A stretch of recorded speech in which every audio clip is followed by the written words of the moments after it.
बेटा, good morning all of you. आज जो है बेटा आपका 7th क्लास में स्वागत है। तो सबसे पहले मैं आपको ये बताना चाहूँगी कि आज जो है हम आपको क्या कराएंगे, आज का विषय हमारा क्या रहेगा, किस विषय पर चर्चा करेंगे। जैसे आपने कल वीडियो देखी होगी तो मैंने जो है हिंदी आरोही व्याकरण जो आपकी बुक है इसमें लेसन 1 की दोहाई स्टार्ट करवाई थी कि जिन बच्चों की वीडियो मिस हो गई है या छूट गई है किसी कारणवश तो वो उसको जो है दोबारा से देख सके, उस वीडियो से वंचित न रहे।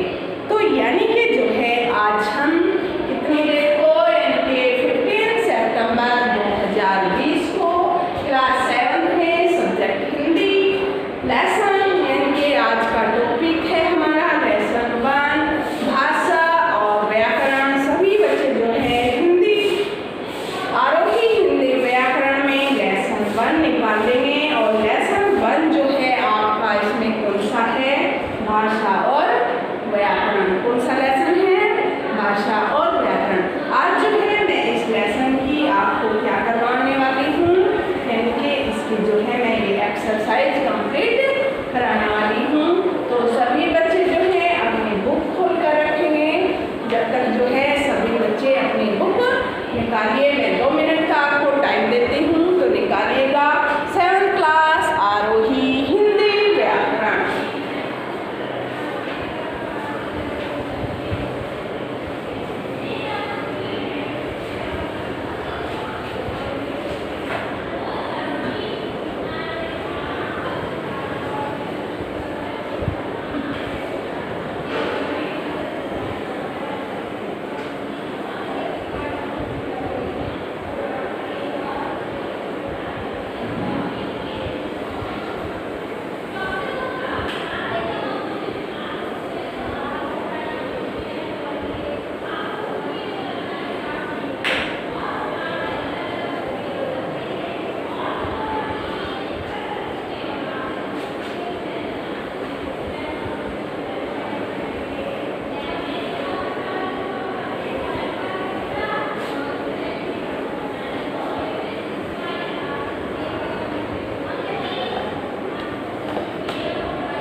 सभी बच्चों ने बेटा निकाली होगी हिंदी आरोही व्याकरण। इसमें जो है आप निकालेंगे कौन सा, यानी कि पेज नंबर 6। कौन सा बेटा, पेज नंबर 6 निकालिएगा, ठीक है। तो सभी बच्चे निकालिएगा पेज नंबर 6। और पेज नंबर 6 पर देखेंगे आप है पॉइंट, कौन सा पॉइंट, क पॉइंट। क में है इसमें उचित विकल्प पर राइट का चिन्ह लगाइएगा। उचित विकल्प, जो सही विकल्प, उचित में सही, जो सही विकल्प है इसमें ऑप्शन दिए गए हैं, यानी कि जो विकल्प होते हैं उनको जो है जो सही होगा उनको राइट का चिन्ह लगाना है, जो सही, ठीक है। तो ये आपको पता ही है, आता भी होगा। तो इसमें बेटा विचारों का आदान प्रदान मनुष्य किस माध्यम से करता है। क्या पॉइंट में, क्वेश्चन नंबर 1, विचारों का आदान प्रदान मनुष्य किस माध्यम से करता है। वह है कौन सा, भाषा। क्या है, भाषा। यानी कि जो है हम अपने विचारों का आदान प्रदान किसके माध्यम से करते हैं, व्याकरण के नहीं, ध्वनि के नहीं, यानी कि भाषा के माध्यम से जो है हम अपने विचारों का आदान प्रदान करते हैं। किसे करते हैं, अपने विचारों का जो है आदान प्रदान करते हैं। तो सभी बच्चे जो हैं किसका प्रयोग करेंगे इसमें? पेंसिल का, क्योंकि जब हम बुक अपनी टिक मार करते हैं या इसमें कुछ फिलअप्स भरते हैं तो हम हमेशा पेंसिल का ही प्रयोग करें। कोई भी बच्चा जो है बुक के ऊपर पेन से कार्य नहीं करेगा। हिंदी जो है इसमें पेंसिल से ही कार्य करेंगे। विचारों का आदान प्रदान मनुष्य किस माध्यम से करता है? वह क्या है? यानी कि भाषा। ठीक है। नेक्स्ट क्वेश्चन सेकंड, शब्द विचार के अंतर्गत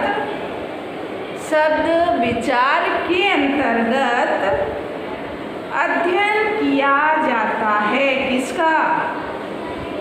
शब्द विचार के अंतर्गत अध्ययन किया जाता है। किसका किया जाता है? शब्दों का अध्ययन किया जाता है ना? वर्णों का नहीं, ध्वनियों का नहीं, किसका? शब्दों का अध्ययन होता है ना? शब्द विचार के अंतर्गत शब्दों का अध्ययन किया जाता है।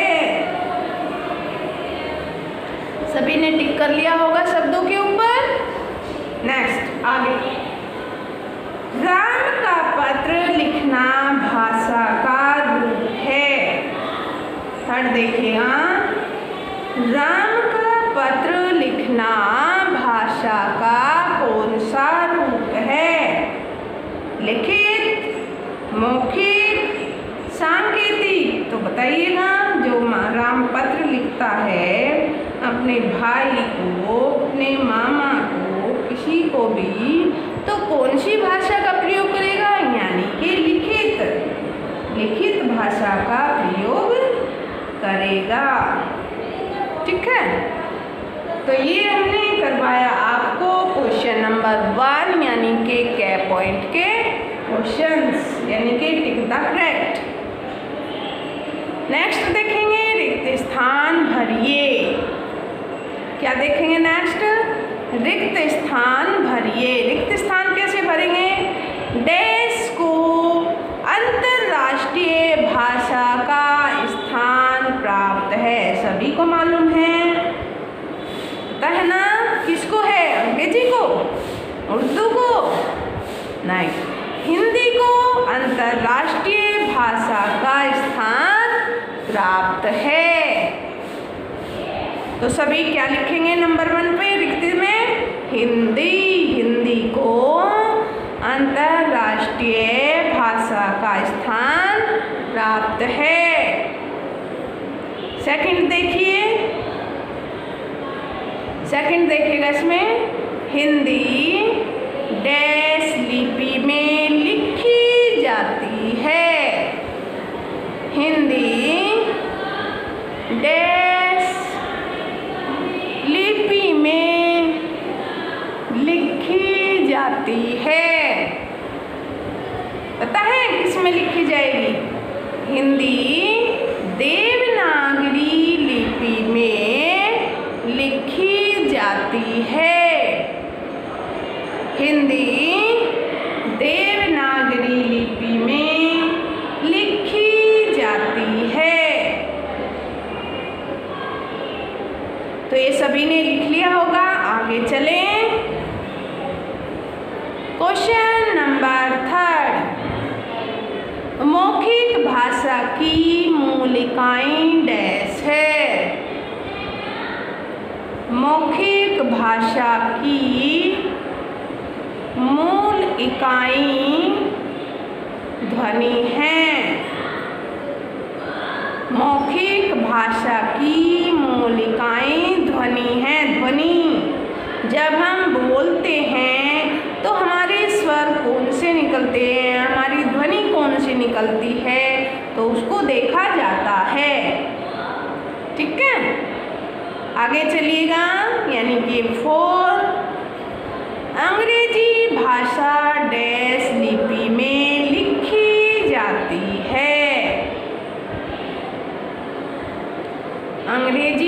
भाषा डैश लिपि में लिखी जाती है।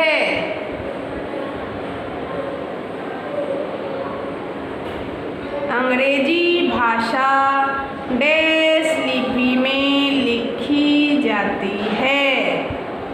रोमन में, इसमें रोमन में लिखी जाती है। अंग्रेजी भाषा रोमन लिपि में लिखी जाती है। नेक्स्ट देखिएगा क्वेश्चन नंबर 5 यानी कि ख में 5। ख कौन सा चल रहा आपका? रिक्त स्थान भरिए। तो ख में आपका यानी कि 5 नंबर देखेंगे।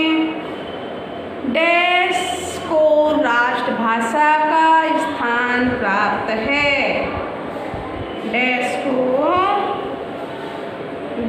को राष्ट्रभाषा का स्थान प्राप्त है। सभी को पता है? बताइएगा आप भी, मुझे बताइए जल्दी, कमॉन। हिंदी को राष्ट्रभाषा का स्थान प्राप्त है। सभी ने भर लिए फिल इन द ब्लैंक्स यानी कि रिक्त स्थान सभी ने कर लिए होंगे। आगे चले, ग पॉइंट देखिएगा बेटा। इसमें नंबर ग यानी कि दिए गए कथनों से सही के लिए राइट तथा गलत के लिए रॉन्ग का चिन्ह लगाइए। दिए गए कथनों में सही के लिए राइट तथा गलत के लिए रॉन्ग का चिन्ह लगाइए। तो सबसे पहले इसमें क्वेश्चन देखेंगे नंबर 1 ग पॉइंट में। कौन सा? 1, मोबाइल पर संदेश भेजना। मोबाइल पर संदेश भेजना भाषा का मौखिक रूप है। मोबाइल पर संदेश भेजना भाषा का मौखिक रूप है।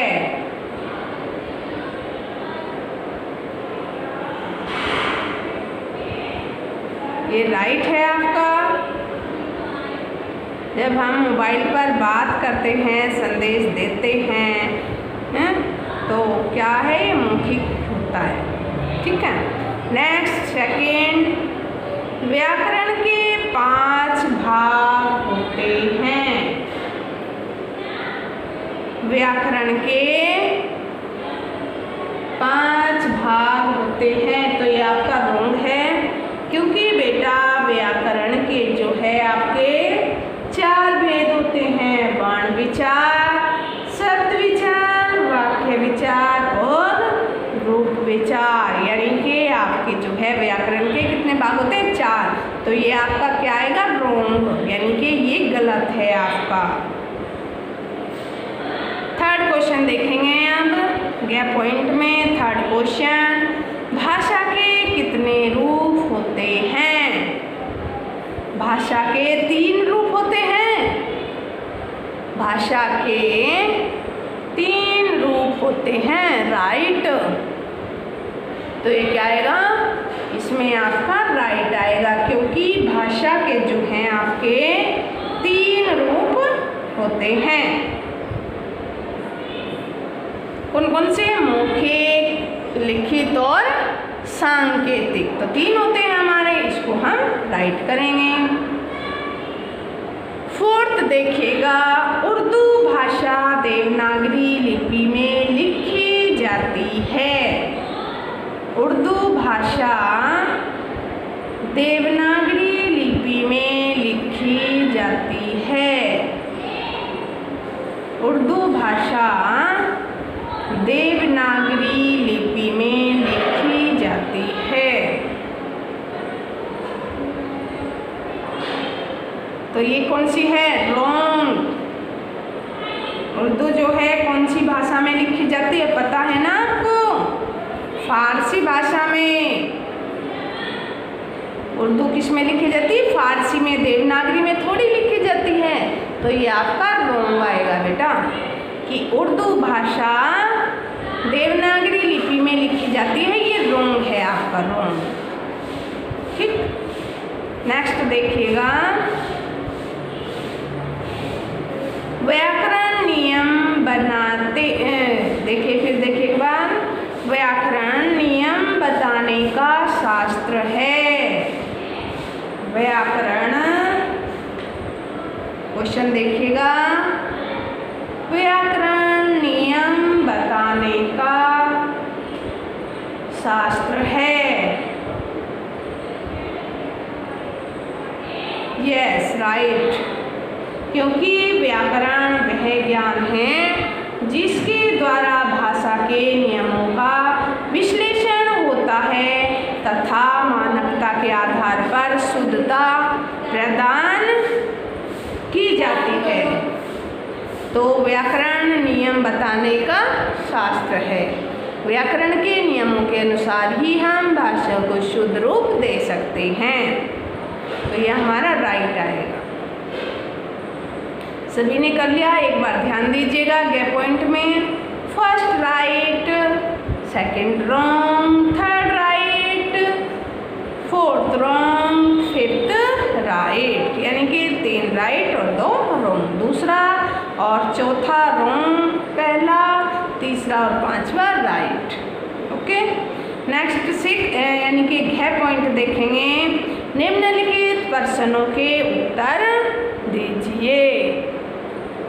निम्नलिखित प्रश्नों के उत्तर दीजिए। भाषा से आप क्या समझते हैं? क्वेश्चन नंबर 1, पेज नंबर जो है 5 निकालिए, पेज नंबर 5। तो इसमें देखेंगे बेटा हम कि सबसे ऊपर देखिए सेकंड पार्ट यानी कि दूसरा पैराग्राफ, जिस माध्यम से मनुष्य अपने भाव, विचारों अथवा संदेशों को दूसरों के समक्ष अभिव्यक्त करता है अथवा उनसे प्राप्त करता है, वह माध्यम भाषा कहलाता है। यानी कि भाषा के रूप के ऊपर जो है इसकी डेफिनेशन दी गई है। फिर आपको क्वेश्चन में पूछा गया है कि भाषा जो है से आप क्या समझते हैं, तो ये इसका आंसर होगा। ठीक है, नेक्स्ट यानी कि सेकंड क्वेश्चन, भाषा कितने प्रकार की होती है? सभी की परिभाषा उदाहरण सहित लिखो। सभी की परिभाषा भी लिखनी है। भाषा के जो है हमारे 3 रूप होते हैं। सबसे पहले मौखिक रूप निकालेंगे पेज नंबर 5 पर। 5 पेज नंबर 5 मौखिक रूप और जो है सेकंड लिखित रूप, इनकी डेफिनेशन विस्तार से लिखोगे, उदाहरण भी, और सेकंड लिखित भाषा और थर्ड जो है बेटा यानी कि सांकेतिक भाषा। आप इनमें एक्टिविटी भी बना सकते हो। ठीक है, तो ये क्या थे आपके क्वेश्चन नंबर 2। कौन सा? Question number 2। क्वेश्चन नंबर 2 हो गया आपका। थर्ड है लिपि की परिभाषा लिखो। लिपि किसे कहते हैं, है ना? लिपि से आप क्या समझते हैं? तो लिपि के बारे में हमने बताना है। लिपि देखिए पेज नंबर 6 पर सबसे ऊपर, विश्व के अनेक भाषाएं प्रचलित है। हर देश अथवा प्रांत की अपनी भाषा होती है। हर भाषा की लिखित रूप भी जो है भिन्न होता है। मुख से उच्चारित ध्वनियों के प्रतीकात्मक रूप में प्रकट करने की व्यवस्था लिपि कहलाती है। यहाँ तक करेंगे क्वेश्चन नंबर 3। क्वेश्चन नंबर 3 भाषा लिपि मांग रहे ना, बस इतना ही लिखना है, उदाहरण भी नहीं देना, इसमें ना ही मांगा है।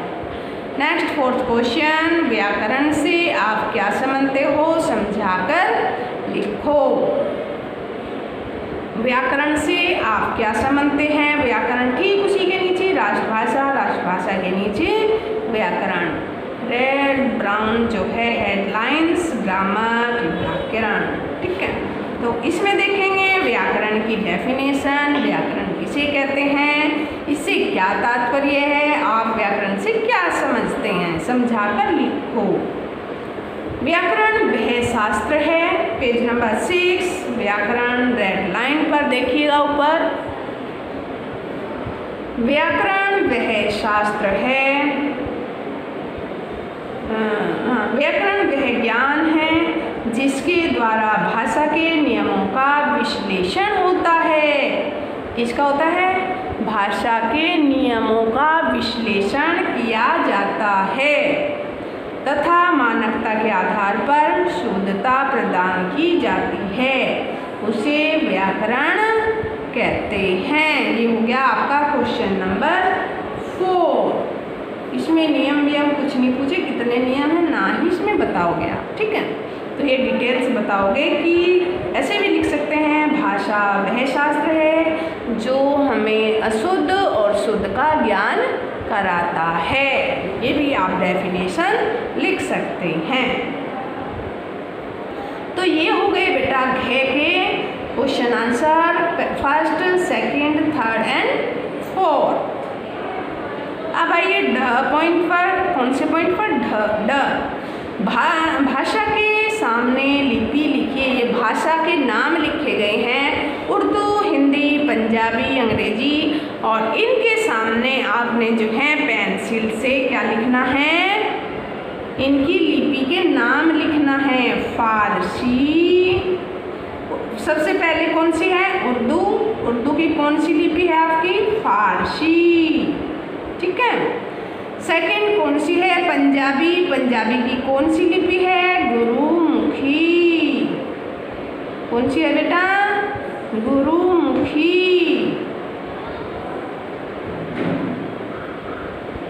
थर्ड हिंदी, सभी जानते हैं, देवनागरी।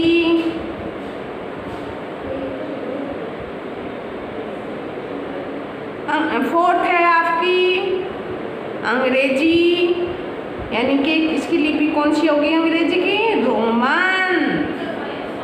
तो एक बार फिर देखिएगा, फर्स्ट उर्दू यानी कि फारसी, सेकंड की गुरुमुखी, थर्ड देवनागरी और फोर्थ रोमन। तो ये जो है इन भाषाओं की लिपि के नाम लिखे गए हैं। तो इसमें आगे यानी कि एक्टिविटी दी गई है आपकी, क्रियात्मक कार्य वर्ग से छांटकर भाषाओं के नाम लिखिएगा। तो इस प्रकार जो है आप इसमें ये लिख सकते हैं, जैसे आपने ये है आपकी नेपाली। नेपाली एक का राउंड ये हो गया, हमारी एक भाषा ये बन गई नेपाली। फिर है आपकी जैसे उड़िया, उड़िया हो गई है तीनों लाइन में, उड़िया, ठीक है। नेक्स्ट इसी में उर्दू, इधर से लिखेंगे हम, क्या हो गई है आपकी, उर्दू। इस पे राउंड लगाएंगे, बन गई ना उर्दू। फिर है आपकी असमिया। असमिया ये देखिएगा, असमिया ऊपर ए से मी और या ऐसे राउंड लगाओगे, असमिया। फिर आपकी इधर देखेंगे गुजराती, गुजराती, गुजराती। फिर मणिपुरी, मणिपुरी, मणिपुरी, और लास्ट में मलयालम, ले में मलयालम। तो इस तरीके से जो है आप नीचे जो जगह दी है वहाँ पर ये सब लिख लेंगे।